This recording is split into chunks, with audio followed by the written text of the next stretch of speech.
pepperoni cheese and placed on a fresh baked Italian roll. The General Store on 24 in Lewis. Headlines you can't get through your day without. On Power 101.7. All right, Jess, what you got? All right, so here we go, making the headlines. Some sad news to report. 6 people were killed and at least 30 were injured yesterday when a gunman opened fire from a rooftop on a 4th of July parade in Highland Park, Illinois, an affluent community in suburban Chicago. Highland Park Police, the commander there, Chris O'Neill, said that the gunman used a high-powered rifle that was recovered at the scene, and a ladder was found attached to the building. A 21-year-old man has been identified as a person of interest. He was taken into custody after an hours-long manhunt. The Highland Park residents there just say that this is unbelievable, but this man, Robert Cremo III, was pulled over and arrested about 5 miles away several hours after police released photos of him and his vehicle. The governor there had a news conference and said, "I am furious because it does not have to be this way." Yeah, here goes some audio from the governor talking about the awful shooting. I'm furious. I'm furious that yet more innocent lives were taken by gun violence. I'm furious that their loved ones are forever broken by what took place today. I'm furious that children and their families have been traumatized. I'm furious that this is happening in communities all across Illinois and America. I'm furious because it does not have to be this way. And yet we as a nation, well, we continue to allow this to happen. While we celebrate the 4th of July just once a year, mass shootings have become our weekly, yes, weekly, American tradition. That's a shame. Terrible.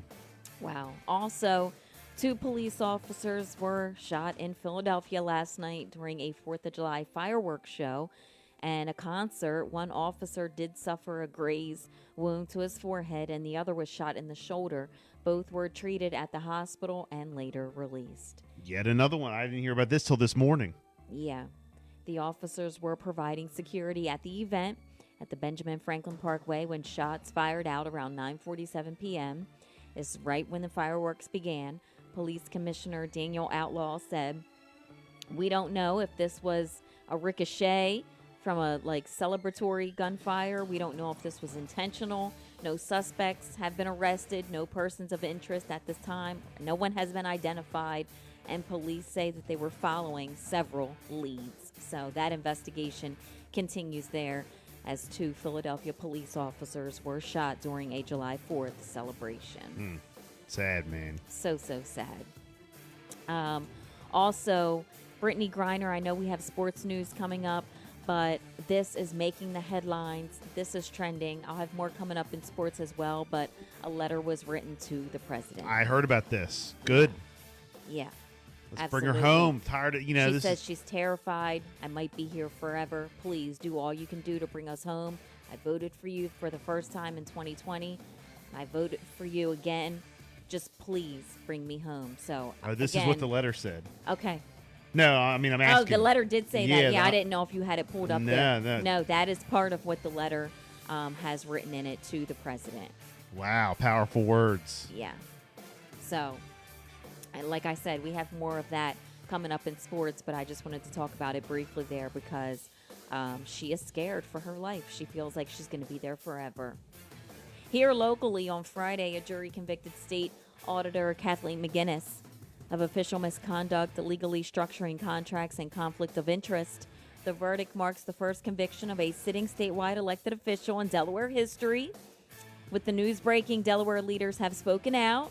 Attorney General Kathy Jennings said that for the moment I took office, I promised that no one would be either above the law or beneath justice, and today's guilty verdict confirmed that. After weeks of this grueling trial and mistreatment of whistleblowers, the state auditor, whose job is to protect our state from waste, fraud, and abuse, has been found guilty of 3 crimes by a jury of her peers. I am grateful of the jury's judgment. for the excellent work of our trial team, and above all else, for the courage of the whistleblowers and witnesses who came forward and made accountability possible. Our offices and the jury's message is clear that abuse of office will not be tolerated in Delaware. Okay. All right. Some more sad news to report. Dover police are investigating the cause of death of a body that was found in the St. Jones River. According to the Dover police, a group of kayakers located the body on the shoreline of the river. They notified police. The subject was a male, but additional details are unknown due to the advanced state of the body. No obvious signs of trauma were noticed at the scene, but the cause of death and identification of the subject is pending further examination by the medical examiner's office. So when we find out more details on that, of course, we'll fill you in.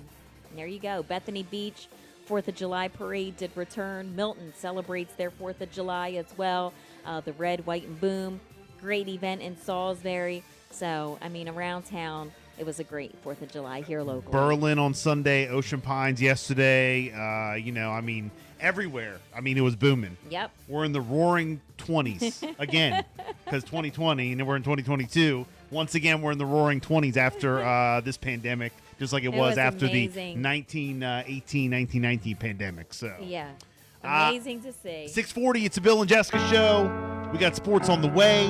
Check in with us. How was your weekend? 302-858-5117. Did you see some fireworks? What'd you do? What'd you eat? Here's Giveon for tonight.